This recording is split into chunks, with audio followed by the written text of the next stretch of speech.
Mis hermanos, vamos a la palabra de Dios, vamos al Evangelio según Marcos capítulo 8, vamos a leer de los versículos 27 al 30, estamos entrando a una sección muy interesante, no que la demás no lo sea, pero estamos entrando ya a cosas muy profundas dentro de la palabra, solo para discípulos, aunque si tú no has confiado en Cristo para salvación, esto seguramente también te va a servir y te va a hablar el Señor por medio de esta palabra. El título de esta enseñanza es Una confesión en el camino.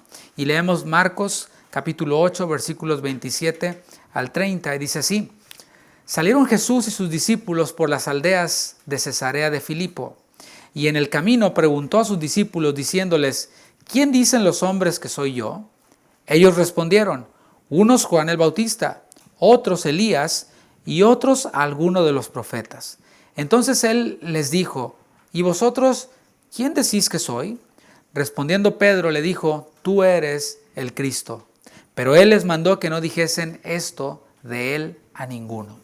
Como decía, estamos entrando a una sección nueva dentro del Evangelio según Marcos. Muchos concuerdan en que este es el inicio de una nueva etapa. El Señor ha llevado a sus discípulos por etapas y esta es una nueva etapa. Son de hecho los últimos 6 meses del ministerio de Jesús. ¿Qué te parece?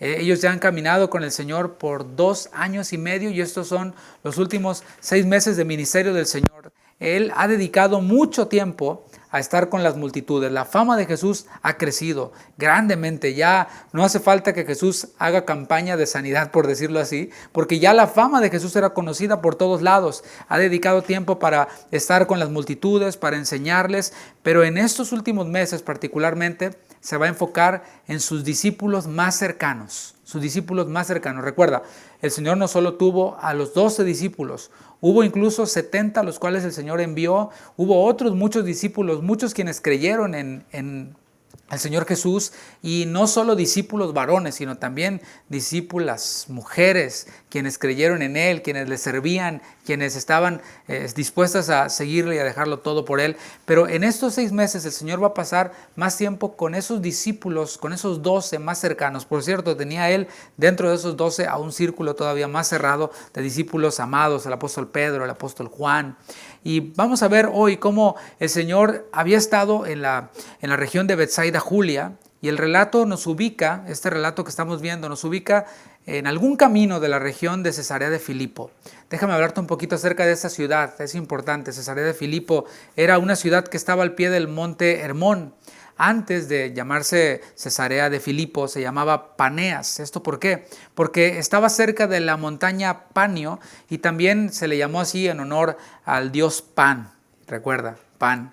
Y Jesús dijo: yo soy el pan de vida. En aquel tiempo se llamaba Cesarea en honor al César y se llamaba Cesarea de Filipo en honor a Herodes Felipe el tetrarca. Todo un significado político por ahí. Esta era una región sumamente idólatra. Era una región en donde no solo se adoraban a otros dioses, sino que también se adoraba a los gobernadores, particularmente a Felipe el tetrarca, al César. Y por aquel tiempo se dicen los historiadores que aquellos quienes andaban por ahí solían decir: César es el Curios, César es el Señor. Y nos atrae a nuestra atención que el Señor Jesús estaba con ellos en esa región, pero iban con Él en el camino. Eso dice el texto. Dice: y en el camino iba Jesús con ellos en el camino. ¿Quién es el camino? Según Jesús mismo, Él dijo: yo soy el camino, la verdad y la vida, en Juan 14:6. Y particularmente a los cristianos, a los primeros cristianos, se les conoció como los del camino. Eso lo vemos en Hechos 19:23. Después pasó a llamárseles cristianos, pero también se les conocía como los del camino. Y es que, mis hermanos, cristianismo se trata de Cristo.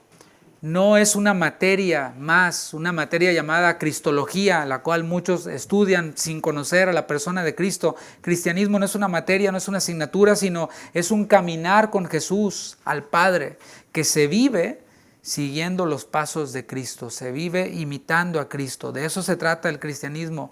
Y en el paralelo de este pasaje tenemos un detalle muy importante. Dice así, Lucas 9:18.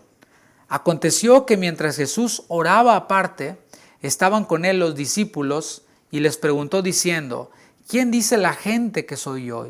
Quise leer el paralelo porque nos da, como dije, un detalle importante, y es que Jesús estaba orando. Marcos nos dice que estaban en una región, que iban en un camino, pero Lucas en el paralelo nos dice que Jesús estaba orando aparte. ¿Cómo se dio esto? No sé, puede haber sido que mientras que ellos iban caminando en esta región de Cesarea de Filipo, Jesús se adelantó. O sea, iban como caminando y Jesús se adelantó para poder, separado del grupo, orar con el Señor mientras caminaba. Por cierto, no tiene nada de malo orar caminando, ¿eh?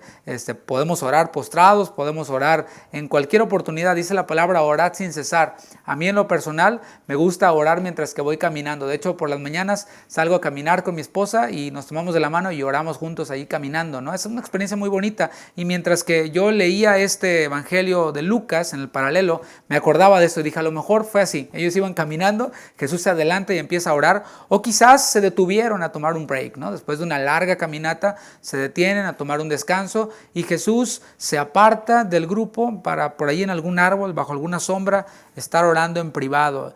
Y esto lo vemos constantemente en el ministerio terrenal de Jesús. Recuerda, Jesús, el Hijo de Dios, Jesús por quien fueron creadas todas las cosas, por quien subsisten, quien siendo Dios se encarnó, tenía esta necesidad de orar y de pasar tiempo a solas con el Padre, particularmente cada vez que el Señor tomaba una decisión importante. Cuando el Señor eligió a los 12, pasó un tiempo de oración. Aquí en este momento el Señor está pasando un tiempo de oración. ¿Por qué? Porque va a llevar a los discípulos a una nueva etapa de aprendizaje, de conocimiento, digámoslo, de revelación, para hablar bíblicamente. Era algo importante, esto es algo importante lo que vamos a ver de aquí en adelante en cuanto a discipulado se refiere y en cuanto a la misión que los 12 tenían. Y esto nos deja un buen principio a nosotros. Cada vez que tomemos una decisión importante, así como lo hizo Jesús al elegir a los 12, a la hora de revelarles esto trascendental, antes de ir a la cruz, el Señor también oró. Es importante que nosotros también tomemos estos tiempos a solas para orar, para pedirle al Señor dirección. A lo mejor tenemos nosotros ya resuelto todo, pero mis hermanos, hemos de presentarnos en oración y decirle, como cantábamos hace rato, te entrego mis anhelos y mis sueños. Aunque se ha desarrollado toda una teología de los sueños, toda una doctrina de los sueños y que sueña y esto, ciertamente nosotros tenemos anhelos como hombres, anhelos terrenales, proyectos que emprender, decisiones que tomar, deseos que tenemos que por sí mismos no son malos si es que no transgreden la palabra de Dios. Por ejemplo, una persona soltera puede soñar con casarse y no está mal, está perfectamente bien. Una persona que está rentando una casa puede soñar con comprar una casa y no está mal. El asunto es, ¿estamos dispuestos nosotros, cuando tenemos ya aparentemente todo cuadrado, decirle al Señor, Señor, te entrego mis anhelos y mis sueños, o los queremos tener aquí? No, yo ya lo tengo resuelto, Señor, no te metas aquí, esto yo lo resuelvo. Hemos de entregarle a Él todo y estar dispuestos a poner nuestros planes en manos de Dios en tiempo de oración, a solas, así como el Señor Jesús lo estaba haciendo ahora.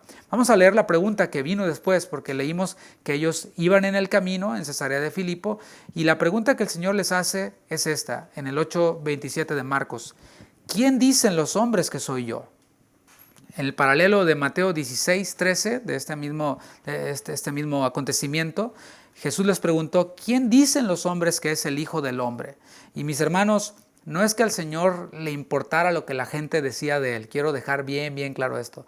El Señor les estaba diciendo, oigan, ¿qué dice la gente de mí? Porque a Él le importara mucho qué pensaba la gente de Él. No. Nosotros sí tendemos a ser así. Nosotros sí tendemos a preocuparnos por lo que la gente piensa de nosotros. Y a lo mejor tú dices, no, yo no. Bueno, entonces, ¿por qué pones cada comida que vas a comer en Instagram o en Facebook, ¿no? Tenemos esa tendencia a tomarnos una selfie, y ¿por qué no subimos la selfie en donde salimos todos chimoltrufios a las redes sociales, ¿no? Subimos la selfie en la que salimos mejor y todavía la retocamos porque nos interesa que la gente nos vea bien, ¿no? Nos interesa la opinión de la gente y eso es parte de nuestra naturaleza, pero el Señor no es hombre, el Señor no es hombre como nosotros, no vino a ser hombre como nosotros en ese sentido de vanidad y de aceptación de los hombres, aprobación de los hombres. Esta pregunta que el Señor Jesús estaba haciendo tenía un fin particular, y era que sus discípulos, estos 12, tuvieran bien claro quién era Él. Por un lado, el Señor estaba diciendo, la gente, los demás, ¿quién dice que soy yo? Y esto para que ellos distinguieran lo que la gente decía de lo que ellos pensaban y decían, como lo vamos a ver ahora. Ellos, mis hermanos, como dije, ya habían caminado por Jesús por bastante tiempo, 2 años y medio para ser exactos. Y no estoy hablando de 2 años y medio una vez a la semana, como nosotros pues normalmente hacemos, ¿no? Vamos a la iglesia una vez por semana, o 2 veces por semana, o 3 veces, y dices tú, wow, 3 veces ya dentro de mi semana tan ocupada, algunos ya lo toman como demasiado, y dicen, ¿sabes qué? No, ya esto es una exageración. Pero como dice nuestro pastor Chuy Olivares, por cierto, el Señor nunca creas que va a decir cuando lleguemos ante Él, fulanito de tal, estoy muy molesto contigo porque fuiste muy exagerado, fuiste a demasiadas reuniones. No, el Señor Jesús no va a hacer eso, ¿no? Pero a veces nosotros lo tomamos así, 3 veces máximo, pero ellos no estaban así, 3 veces, sino que estaban 24 horas al día, los 7 días de la semana, 365 días del año, escuchando a Jesús, caminando con Jesús, viendo lo que Jesús hacía. Y ciertamente a pesar de eso, Marcos nos revela que los corazones de los discípulos estaban endurecidos. Sin embargo, los ojos de ellos estaban siendo abiertos. Sus ojos estaban siendo abiertos. Ellos, así como aquel milagro que el Señor hizo cuando sanó a este ciego en 2 etapas, el ciego empezó a ver como que a los árboles, o a los hombres, como árboles, o sea, no veía claramente. Bueno, de esta misma manera, los ojos de los discípulos estaban siendo abiertos. Y estaban viendo apenas cosas importantes, y esto es lo que el Señor está haciendo con ellos, les está abriendo los ojos. No olvidemos que cuando Jesús calmó la tempestad por allá en el capítulo 4 capítulos antes, ellos se preguntaron unos a otros, ¿quién es este que aún los vientos le obedecen? O sea, ellos no estaban seguros de quién era Jesús. O sea, sabían que era alguien especial, sabían que era alguien poderoso, pero no podían definir a ciencia cierta quién era. Han pasado 4 capítulos, han avanzado ya en su formación, sus ojos están siendo abiertos, sus corazones están siendo ablandados. Y era clave a esas alturas que ellos reconocieran a Jesús de una manera diferente a como la gente lo reconoce. Versículo 28. Ellos respondieron, unos Juan el Bautista, otros Elías y otros alguno de los profetas. Bueno, aquí esta respuesta fue dada por más de uno, ¿no? O sea, más de uno de los discípulos dijeron esto. Pues unos dicen que eres Juan el Bautista, y otros dicen que eres Elías, y otros que eres alguno de los profetas. Y vamos a detenernos un poquito a ver estas respuestas, porque no fueron dadas al azar. Ellos recopilaron esta opinión de la gente porque ellos andaban entre la gente, ellos estaban ahí en medio de la gente y escuchaban lo que la gente hablaba, ¿no? De hecho, ellos se perdían entre la multitud, los discípulos. ¿Por qué? Porque ellos eran también personas comunes y corrientes, eran como los demás. No eran gente así que buscaran verse distintos, sino ellos se camuflaban bien entre la gente. Cuando estás camuflado entre la gente, tienes esa oportunidad de escuchar lo que la gente habla, porque no te reconoce. Así que ellos habían recopilado esas opiniones de las personas y decían, primeramente, unos dicen que eres Juan el Bautista. Y digamos que esta imagen de Jesús fue viralizada por Herodes, de quien ya vimos en el capítulo 6. Herodes había viralizado ya esta idea de que Jesús era Juan el Bautista resucitado. Es decir, ellos creían en la resurrección, aunque quizás tenían medio chueca su enseñanza y su entendimiento acerca de la resurrección. Ellos decían, ¿sabes qué? Sí, ese puede ser Juan el Bautista, quien resucitó y bueno, está haciendo todas estas obras, ¿no? Otros decían que era Elías. Había quienes, mis hermanos, no reconocían a Jesús como el Mesías. Lo reconocían como el antecesor del Mesías. ¿Te fijas cómo tenían toda la idea revuelta? Por la Escritura, en Malaquías capítulo 4, nosotros sabemos, y ellos sabían, que antes de que el Mesías viniera, vendría un profeta, vendría un preparador del camino, quien vendría a preparar el camino. Leamos Malaquías capítulo 4, versículos 5 al 6, para ver este respaldo en el Antiguo Testamento. Dice Malaquías 4:5, he aquí, yo os envío el profeta Elías, antes que venga el día de Jehová, grande y terrible. Él hará volver el corazón de los padres hacia los hijos y el corazón de los hijos hacia los padres, no sea que yo venga y hiera la tierra con maldición. Los escribas interpretaban que Elías iba a resucitar, que Elías iba a volver. Recuerda que Elías fue arrebatado. Entonces los escribas habían interpretado Malaquías 4:5 como que Literalmente Elías iba a resucitar, iba a volver. Sin embargo, Jesús, quien sabía por supuesto más y sabe más que los escribas, por cierto, un paréntesis aquí, mejor que cualquier interpretación que yo pueda hacer o cualquier pastor pueda hacer, la Biblia se interpreta a sí misma, es para interpretarse a sí misma. Eso fue lo que hizo Jesús. Él interpretó esta interpretación que ellos tenían, o esta idea que ellos tenían, quiero decir, y lo vemos en Mateo capítulo 17, versículo 11. Estamos analizando esta idea que ellos tenían de que Jesús era Elías. Dice Mateo 17, 11. Respondiendo Jesús les dijo: a la verdad, Elías viene primero y restaurará todas las cosas. Esto es lo que ellos conocían en Malaquías 4 que acabamos de leer, versículo 12 de Mateo 17. Mas os digo que Elías ya vino. Y ellos han de haber quedado así, ¿cómo?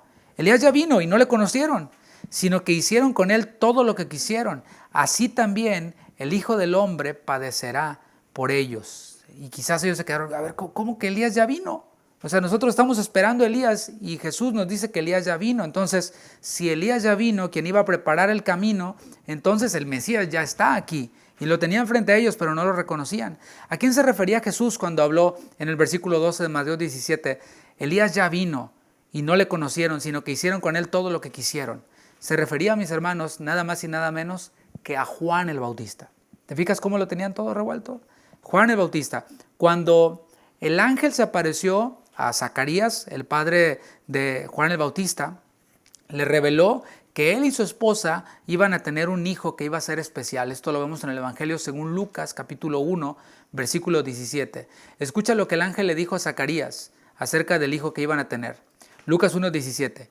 E irá delante de él con el espíritu y el poder de Elías, para hacer volver los corazones de los padres a los hijos y de los rebeldes a la prudencia de los justos, para preparar al Señor un pueblo bien dispuesto. Entonces Jesús lo interpreta y dice, ustedes estaban esperando a Elías que viniera así, pero ¿saben qué? No era Elías de manera así literal, sino que era Juan quien venía con el espíritu de Elías.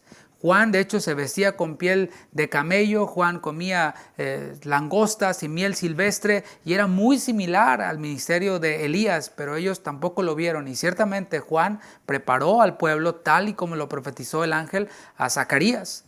Otros decían que Jesús era alguno de los profetas. Entonces hasta aquí ya vemos que no era ni Juan el Bautista resucitado, no era ni Elías, porque Elías ya había venido en Juan el Bautista. Y otros decían, no, pues es alguno de los profetas.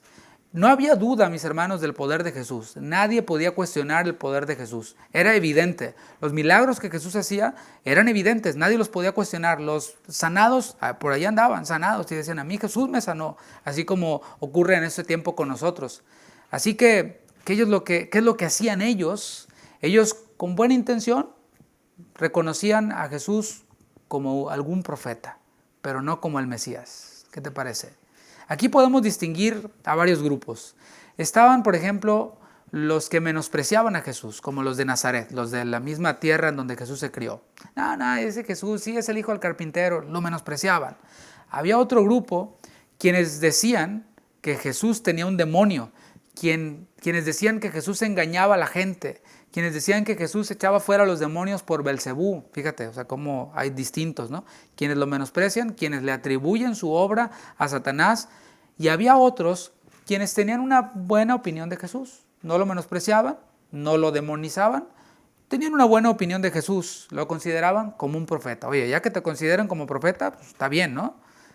Pero no lo reconocían como el Mesías, quien realmente eras. Y estos grupos, mis hermanos, continúan hasta el día de hoy. Están todavía quienes menosprecian a Jesús. ¿Te has topado con personas así? Quienes consideran a los cristianos como gente ignorante. No, esos son cristianitos, son ignorantes. Y bueno, esos son como los de Nazaret. Hay otros quienes blasfeman contra Jesús. Quienes, pues por ejemplo los ateos, ¿no? Quienes hablan tanta tontería y tanta barbaridad en contra de Jesús. Incluso canales enteros de televisión, redes enteras de televisión, quienes se han empeñado en blasfemar contra Jesús e inventar tantas y tantas cosas que no me voy a tomar el tiempo de decir. Y hay también aquellos quienes tienen una buena opinión de Jesús. Todavía hay ese grupo, ¿no? Quienes consideran a Jesús como alguien buena onda, como una buena voz para escuchar. Dicen, bueno, pues Jesús sí dijo 2, 3 cosas buenas. Dijo, por ejemplo, que haz con otros como te gustaría que hicieran. Dijo que pues si estás libre de pecado tires la primera piedra. Y bueno, toman de aquí y de allá algo de lo que dijo Jesús. Hay quienes ven a Jesús como alguien quien dio un mensaje positivo de bienestar. Lo más peligroso es que hay muchos de estos entre las filas del cristianismo. Muchos de estos hay que van a las iglesias y escuchan a Jesús, pero solo simpatizan con algunas cosas de las que dijo Jesús. No confían en la palabra de Jesús, de hecho la cuestionan. Cuando escuchan algo que les agrada, dicen, no, eso está muy bien, amén, amén. Pero cuando algo de lo que Jesús dijo les confronta, lo rechazan y dicen, no, pero bueno, ni tanto. Y cuestionan, creen como que Jesús se puede equivocar. Suena rarísimo, ¿no? Y a lo mejor no escuchas a alguien decir, no, Jesús se equivocó ahí. Pero cuando ven lo que Jesús ha dicho y hacen lo contrario o buscan otras opciones, están diciendo, sin palabras, que no confían en lo que Jesús ha dicho, que hay margen de error en lo que Jesús haya podido hacer. Sin embargo, mis hermanos, a ninguno de estos grupos el Señor Jesús trató de convencer de que Él era el Mesías. ¿Qué te parece? Porque como dije, a Él no le importaba lo que la gente decía en ese grado. Aquí cobra sentido, porque con los de Nazaret no fue a rogarles y les dijo, a ver, ¿qué quieren que haga, por favor? Y yo los convenzo de que soy el Mesías. No, tampoco con los fariseos. Los fariseos le dijeron, haznos una señal y creemos. Le dijo, no les voy a dar señal a ustedes. Yo les doy señal a quienes creen. Tampoco trató de convencer a aquellos quienes lo consideraban como un profeta más. A ver, ¿qué quieren que haga para convencerlos de que soy el Mesías? No, el Señor Jesús no buscaba gloria de hombres. Él no buscaba gloria de hombres. Él solamente hizo lo que el Padre le encomendó. ¿Qué fue lo que el Padre le encomendó? Hacer la obra mesiánica. Él vino a hacer la voluntad del Padre, a agradar al Padre, no a agradar a los hombres. Haciendo obras mesiánicas, tuvo el agrado del Padre. Y ese agrado del Padre fue de principio a fin de su ministerio. Desde su bautismo se oyó la voz que dijo, este es mi Hijo amado en quien tengo toda mi complacencia. Y hasta el último momento de su ministerio, hasta que Él expiró y dijo, consumado es, Él contó con la aprobación de su Padre. Y eso es algo que nosotros debemos de imitar. En nuestro camino va a haber personas quienes así como Jesús nos menosprecien, quienes así como a Jesús le atribuyan, no, este es un endemoniado, quienes así como a Jesús digan, no, pues sí, más o menos, pero no debe de movernos eso, sino debe de movernos a agradar al Padre haciendo su voluntad, tal y como lo hizo Jesús. Por eso dije que el cristianismo se trata de imitar a Cristo. Pero ahora vemos la pregunta que el Señor les hace ahora a sus discípulos en el versículo 29 de Marcos 8. Después de escuchar lo que la gente opinaba, el Señor les dijo, ¿y vosotros quién decís que soy yo? Ya está lo que dice la gente, pero ustedes, discípulos, ¿quiénes dicen que soy yo? La pregunta va dirigida, como dije, a sus 12 discípulos. Y tiene todo el sentido, mis hermanos, tiene todo el sentido que aquel quien dice ser discípulo de Cristo sepa quién es Él. Es como si yo te digo, yo soy discípulo del maestro fulano de tal, y tú me dices, ¿y quién es? No, pues no sé, pero soy discípulo de Él. No tiene sentido, pero hay quienes dicen ser discípulos de Jesús sin conocer realmente quién es. Acuérdate que los discípulos antes estaban ciegos. Repito, los discípulos antes estaban ciegos. Cuando ellos preguntaban, ¿quién es este que hace a los vientos que se calmen, etcétera? Pero el Señor estaba ya abriendo sus ojos. Hasta aquí, ellos debían de estar por encima de la opinión de las multitudes. Las multitudes opinaban cosas, pero ellos, al haber conocido y al estar siendo abiertos sus ojos, la opinión que ellos tenían de Jesús debía de estar por encima de la opinión de las multitudes. Y esto aplica para nosotros, porque no importa cuánto tiempo lleve alguien profesando o diciendo que es cristiano. O sea, esto no se trata de decir yo soy cristiano, así como algo nominal. Es imprescindible que aquel quien profesa ser cristiano tenga un concepto vivencial de quién es Jesús. No solo teórico, sino vivencial. Y ese concepto vivencial de Jesús tiene que ser superior al resto de la gente. No puede decir alguien, yo soy discípulo de Jesús, y opinar así como la gente del mundo opina. Respondiendo Pedro le dijo, tú eres el Cristo.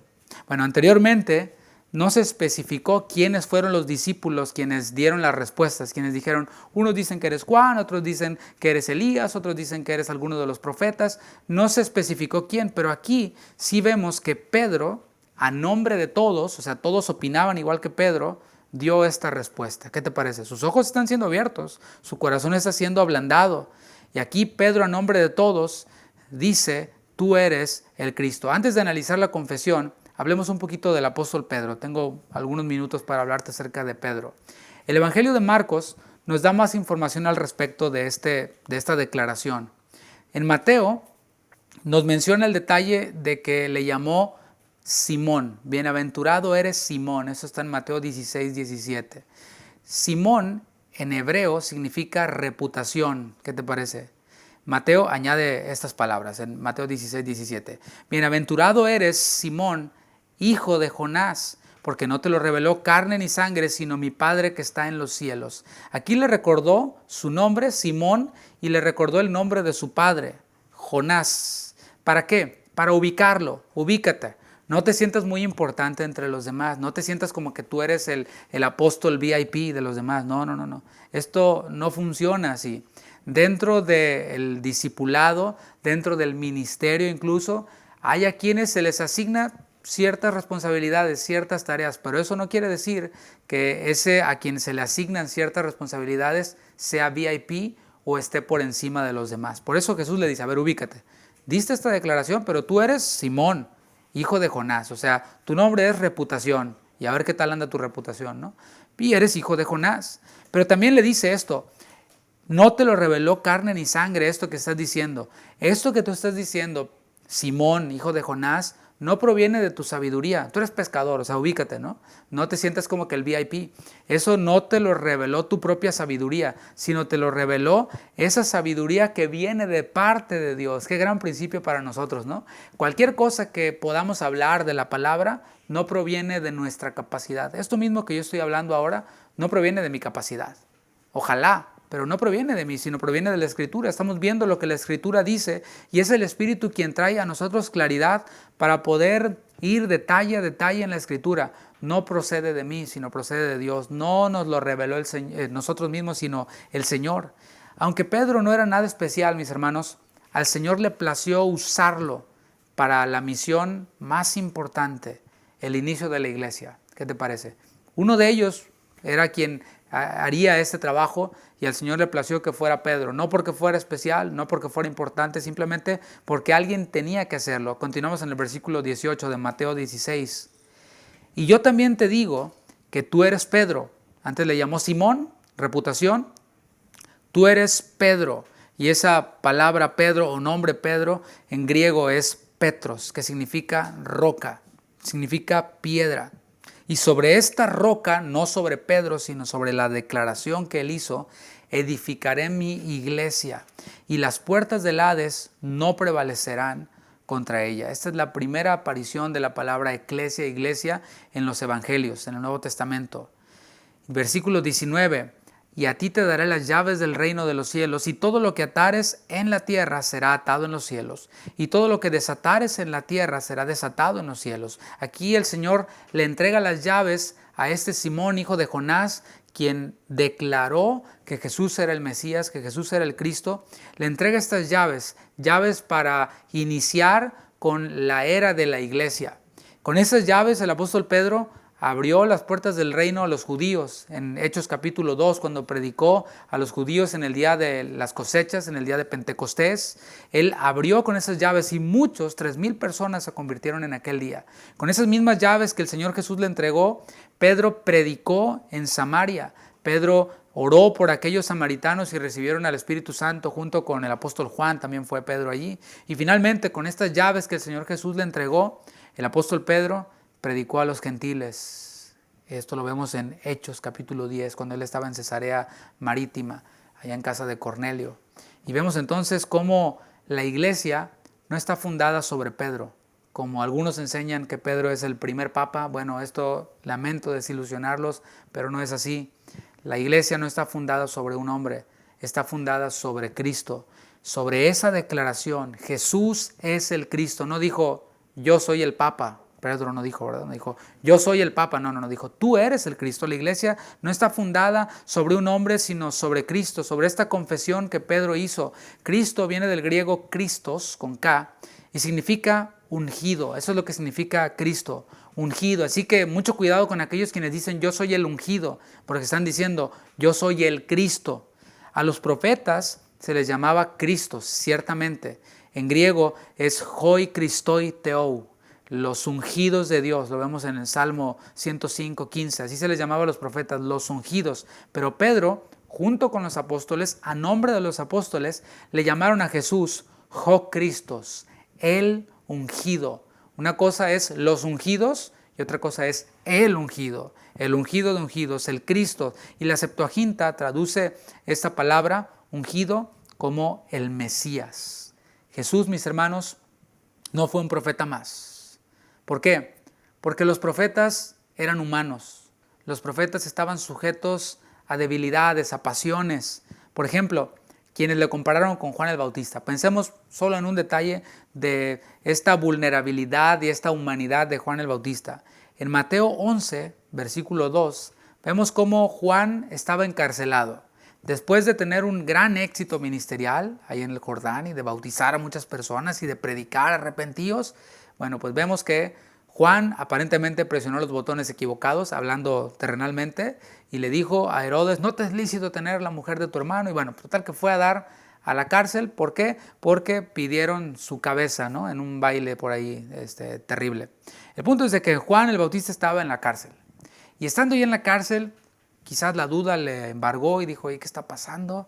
Yo escuché lo que mi padre me enseñó, que yo iba a ser el preparador del Mesías, pero esto no venía en el plan, esto no estaba en la agenda, que yo estuviera en la cárcel, yo no sabía que esto iba a terminar así. Entonces, en esta debilidad, Mateo 11:2, vemos que dice esto, y al oír Juan en la cárcel los hechos de Cristo, le envió 2 de sus discípulos para preguntarle, ¿eres tú aquel que había de venir o esperaremos a otro? Ahí tienes a Juan, este hombre de quien Jesús dijo, no ha habido otro profeta más grande que Juan, en un momento de debilidad, en un momento quizás de depresión, de decir, oye, ¿realmente es que es Jesús el Cristo? O sea, avísenme, díganme cuál es el plan, porque yo estaba seguro de que lo era, pero ahora como que estoy dudando. Bueno, Juan era un hombre, el más grande profeta, pero al final un hombre vulnerable, con debilidades, y Jesús no era un hombre con debilidades. Jesús fue el santo de Dios, concebido sin pecado. A Jesús también lo compararon con Elías. ¿Qué podemos decir de la debilidad de Elías? Después de derrotar a los profetas de Baal, después vemos a Elías huyendo de una mujer llamada Jezabel. Lo vemos en 1 de Reyes 19. Allí huyendo el gran profeta Elías, quien se había surtido a todos los profetas de Baal, ahora escondido en una cueva, huyendo de una mujer, sí, perversa, pero pues ¿qué pasó, Elías? En Santiago 5:17 dice, Elías era hombre sujeto a pasiones semejantes a las nuestras y oró fervientemente para que no lloviese y no vino lluvia sobre la tierra por 3 años y 6 meses. El punto es que era un hombre sujeto a pasiones semejantes a las nuestras. Se deprimió allí en la cueva. Y el Señor le dijo, ¿qué haces ahí, Elías? Pero Jesús, mis hermanos, era Dios y es Dios y será Dios. Jesús, el verbo hecho carne, nunca pecó. Nunca tuvo esta clase de tropiezos. Él no tropezó. ¿Por qué? Porque no participó de la naturaleza pecaminosa. Él fue concebido por el Espíritu Santo, no por voluntad de hombre, sino por el Espíritu Santo. Jesús es el Mesías prometido. Jesús es el que llevó sobre sí el pecado del mundo. La iglesia cristiana, mis hermanos, descansa sobre Cristo. Fue lo que dije al principio de esta enseñanza. Cristo es el autor y consumador de la fe. ¿Por qué digo esto? Porque hay muchos grupos que se denominan cristianos. No, nosotros somos cristianos, pero no predican a Cristo. Esta semana escuché por ahí una grabación de una secta que lamentablemente la consideran como cristiana. Y en esta secta estaba hablando el apóstol de esta secta y les decía, yo soy tu Dios. Así, yo decía, oye, ¿qué les pasa? Y la gente, amén, y gritaba, yo soy tu Dios. Imagínate. Bueno, pero ellos se denominan como cristianos. Cualquier grupo que omite a Cristo de su mensaje, que no incluye a Cristo de su mensaje, que pone al hombre o que pone cualquier otra cosa, no se le puede denominar como cristiano, aunque ellos lo hagan. aunque en sus documentos diga que es una iglesia cristiana, si no habla de Cristo, si habla de un reformador, si habla de un hombre, si habla de cualquier otra cosa que no sea Cristo, entonces no nos engañemos, no es cristiano. Jesús es el camino y Él dijo, nadie viene al Padre si no es por mí. No hay otro camino, no hay otra alternativa. No se trata, mis hermanos, cristianismo de una mejor vida moral. Hay quienes dicen eso, ¿no? No, pues sí, yo creo que sí. Jesús dijo algunas cosas buenas que nos pueden ayudar a ser mejores personas y yo creo que sí, Cristo nos puede ayudar a tener nuestra mejor vida ahora. Hay quienes lo ven así, ¿no? Como una opción y una alternativa para tener una mejor vida. Se trata de una vida que se somete completamente a su señorío, que así como cantábamos, tu voluntad aceptaré. Una vida que se somete a Cristo y que tiene como fin la vida eterna, no la vida terrenal, porque como dice por ahí el profeta aquí de esta ciudad, que dice que su mejor vida ahora, yo tengo que decirte lo que dice la Biblia, nuestra mejor vida no es ahora, imagínate, nuestra mejor vida es en la eternidad, en donde ya no habrá llanto, no habrá tristeza, no habrá dolor. Y mientras tanto, en esta vida que está sujeta a dolor, está sujeta a sufrimiento, está sujeta a crisis, a enfermedad, mientras tanto en esta vida nosotros nos sometemos a su voluntad, la aceptamos porque es buena, porque es agradable, porque es perfecta. Y de eso se trata el cristianismo, del señorío de Cristo. Ahora terminamos en el versículo 30.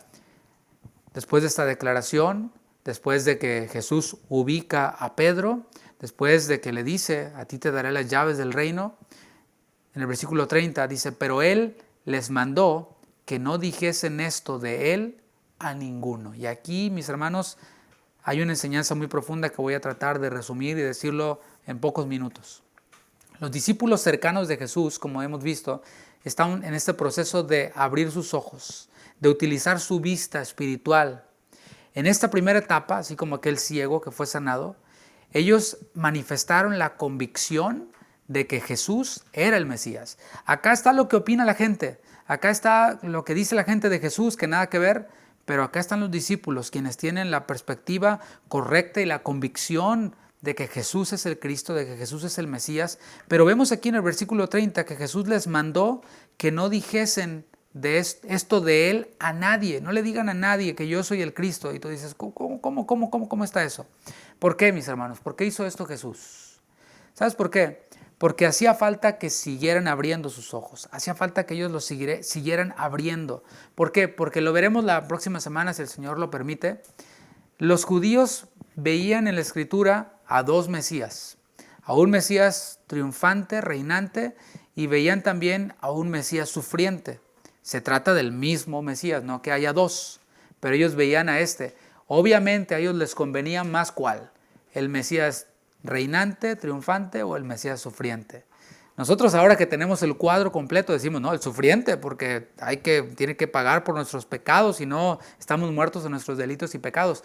Pero ellos no tenían el cuadro completo y se inclinaban y enfatizaban en el Mesías reinante. Y como dije, no es que hubiera dos Mesías, había uno solo, hay uno solo, pero este Mesías primero tenía que venir a sufrir y luego va a volver este Mesías para reinar en su segunda venida. Este cuadro nosotros lo tenemos ahora, pero ellos no. Y entre ellos estaban los discípulos, quienes todavía no tenían claro esto.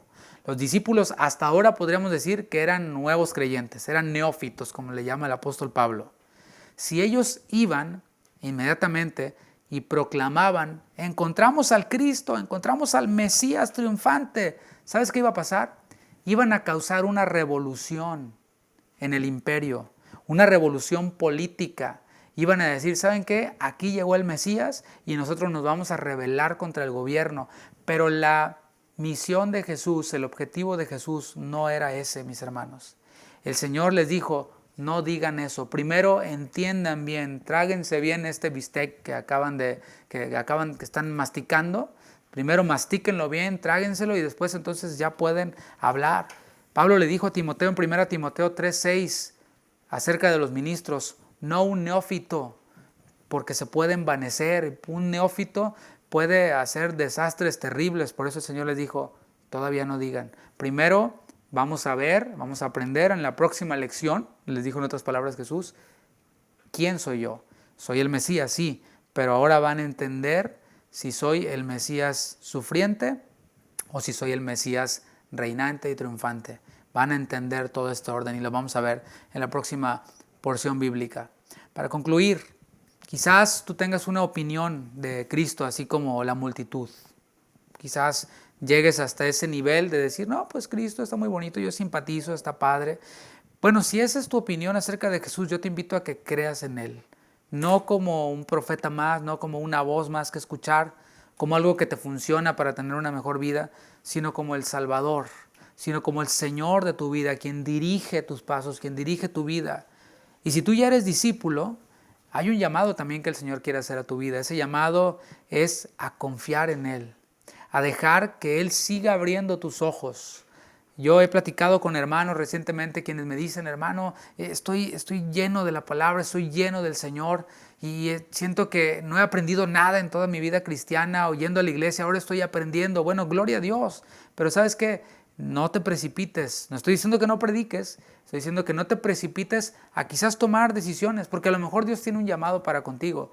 Pero es importante que antes de iniciar con el llamado que el Señor nos haya dado, sea a predicar, sea a enseñar, a pastorear, qué sé yo, tengamos claro, estamos seguros de tener claro que nuestro conocimiento del Mesías es más allá de lo que la gente dice. Hoy hay muchos quienes, no quiero desacreditar su pastorado, pero yo sí puedo ver que hay muchos quienes al parecer se adelantaron. Antes de conocer a Jesús como el Cristo, como el camino al Padre, como el Señor, como el Salvador, conocieron nada más a Jesús en el límite de una mejor vida, lo terrenal, lo básico, una buena opción. Y así están fundadas iglesias sobre eso. Iglesias que están fundadas sobre, no, el Señor te quiere bendecir, y ay, qué bonito, no, el Señor te quiere prosperar. Y, ¿sabes qué? A ese pastor, a ese maestro, necesita volver, analizar, confiar en Él y predicar no al Jesús que te puede ayudar, no al Jesús que te puede hacer una mejor persona, no al Jesús que te puede llevar al éxito empresarial, sino al Cristo, al Mesías, a quien dio su vida en rescate por nosotros, a quien nos guía y nos dirige y quien ciertamente volverá para reinar. Es importante que tengamos entonces esta verdad básica en nuestros corazones. ¿Sabes para qué? Para que cuando nosotros prediquemos, no prediquemos a otro Cristo como este que he mencionado, el de la gente. La gente quiere oír de un Cristo que, ay, sí, me ama y tiene un plan maravilloso para mi vida y qué bonito. Sí, ciertamente el Señor te amó, pero ahora te está llamando al arrepentimiento. Y cuando decimos esa palabra arrepentimiento, que está larga, estamos diciéndole a las personas, estás mal, has caminado en el sentido contrario a Cristo y necesitas volver tus pasos a Él. Eso es arrepentirte. Y a la gente no le gusta eso. A la gente más bien le gusta, no, así yo no tienes mi voto. No, pues si Jesús no está en campaña. ¿No? Así no tienes mi voto. A mí endúlzame el oído y dime que Dios me quiere bendecir y que Dios me ama y que me va a ir todo bien, etc. No, es necesario que te arrepientas de tus pecados, que le recibas como el Mesías y que te dejes gobernar por Él. Muy distinto a lo que la gente piensa, muy distinto a lo que muchos hoy predican desde púlpitos y así arrastran a la gente. Pero hay un remanente escogido. Nosotros lo creemos, que hay un remanente escogido, los cuales estando en ámbitos como esos, de un mensaje todo diluido, el Espíritu Santo, quien les conoce, quien les guía, les va a guiar a pasos verdes en donde puedan estar en iglesias que estén fundadas sobre esta declaración de que Jesús es el Cristo y de que Él va a volver. Así que damos gracias a Dios por su palabra. Queremos terminar orando y dándole gracias a Dios por este tiempo. Es mi oración que usted pueda meditar en ello y quizás fue mucha información para un miércoles a esta hora, pero yo confío en la obra del Espíritu Santo que a lo mejor mañana va a recordarte todo esto y que puedas ir tú en la Escritura a verificar todo esto, porque no hay que ser profeta ni hay que ser muy ungido para entender que estamos en los últimos tiempos y que el Señor está trayendo una cosecha de personas en este tiempo difícil a nivel mundial Y nosotros nos gozamos de ver cómo hay personas quienes están abriendo sus ojos, están dejando que el Señor abra sus ojos, se están volviendo a Él, y nosotros estamos dispuestos a servir a todos aquellos quienes tengan este objetivo de dejar que Jesús sea su Señor y su Salvador. Oremos. Señor, muchas gracias. Gracias por tu palabra, gracias por tus bendiciones, gracias por tu fidelidad. Porque en esta declaración de Pedro nosotros podemos también estar de acuerdo y asentir a lo que Pedro dijo. Tú eres el Mesías prometido, tú eres el Salvador, tú eres el Señor. Allí en Cesarea de Filipo decían que el César era el Señor, pero nosotros decimos que tú eres el Señor y no nos rendiremos ni daremos gloria a nadie más que a ti. Gracias, Señor, por tu palabra y por este tiempo en el cual hemos podido adorarte, alabarte, orar los unos por los otros y recibir esta bendita palabra y poderosa. Tu evangelio es poder, Señor. Que mis hermanos puedan reposar en ti, descansar en ti. Sigue obrando en quienes están enfermos, sigue obrando en quienes están necesitados, y que podamos, Señor, tener una semana laboral fructífera en ti, no solo en lo terrenal, sino en lo espiritual. Darles la oportunidad a mis hermanos de predicar tu evangelio, de predicar el verdadero evangelio, que ya la gente está saturada de oír cosas como pare de sufrir y todo esto, que puedan oír verdaderamente este mensaje que transforma. Usa a mis hermanos, te lo pido, Señor, en tu precioso nombre, Jesús. Amén, amén. Muchas gracias, que Dios les bendiga, que tengan muy buenas noches.